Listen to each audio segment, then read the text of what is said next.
그 다음에 이제 요거 모르시는 분들이 있을까봐 제가 좀 갖고 왔는데요. 우리가 준비하게 되는 이제 기능사 같은 경우에는 자격 제한이 없습니다. 아무나 시험을 볼 수가 있어요. 아무나 볼 수 있지만 이제 붙기는 공부를 열심히 해야지 이제 붙을 수 있는 거죠. 기능사를 취득을 한 다음에 보통은 취득한 다음에 별 관심을 안 두시고 그냥 취직해가지고 열심히 사시는데 열심히 살아야죠. 하지만 이제 스펙업은 계속 해 나가야 이게 따놓으면 또 쓸 일이 있습니다. 자격증이라는 게. 그래서 기능사를 따고 자격 요건을 갖추면 산업기사, 전문대를 졸업하는 친구들이 따게 되는 그런 자격증이 되고요. 근데 전문대를 안 나와도 경력이 있거나 그런 내용들이 있어서 이렇게 갖고 왔고, 큐넷에서 제가 캡처를 해가지고 갖고 왔습니다. 전공생들도 따기 힘든 이제 기사 자격증이 있습니다. 요거는 이제 기계 설계 산업기사라고 하고요.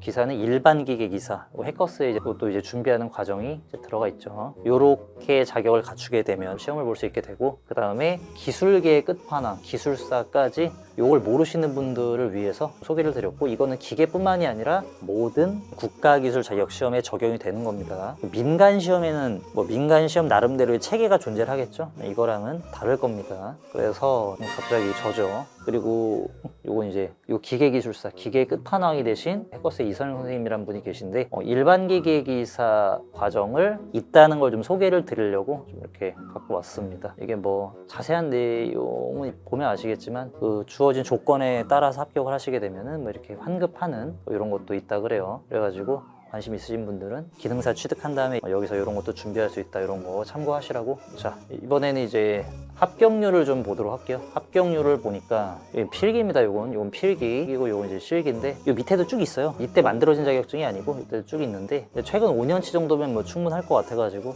이렇게 가지고 왔고요. 보시게 되면 이제 여기를 기준으로, 여기가 되겠죠. 이쪽은 실기에서는 여기를 기준으로 해서 합격률이 엄청나게 떨어지게 됩니다. 여기는 거의 30이죠. 30 몇 프로도 아니고 거의 30에 육박하고, 여기는 이제 거의 50이고, 여기는 오히려 더 올라갔습니다. 요 정도 되는 것 같아요. 난이도가 어려워졌다는 내용이 되는 거죠. 어려워졌기 때문에 아무래도 어려운 걸 통과하면 좀 더 열심히 한 사람들이 남을 거잖아요. 그렇기 때문에 합격률이 좀 더 올라갔다, 실기 합격률은 좀 더 올라갔다, 이렇게 볼 수가 있겠습니다. 그리고 인원도 좀 줄었어요. 인원도 좀 줄고, 합격생이 줄었으니까 당연히 인원이 좀 줄죠. 많이 어려워졌어요. 이때 개정이 있었거든요. 2022년도에 지금도 개정된 거는 그대로 적용이 되고 있다고 보시면 되겠습니다. 옛날에도 쉬운 자격증은 아니었는데 조금 더 어려워졌다고 보시면 되겠고요. 이거 합격률이 이러니까 난 망했네, 안 해야지, 옛날보다 좀 더 어려워졌다, 좀 더 깊게 공부를 해야 되겠다, 그 정도만 보시면 되겠어요. 이건 응시 자격이 제한이 없기 때문에 아무나 볼 수 있잖아요. 시험 보러 안 가는 사람도 많습니다.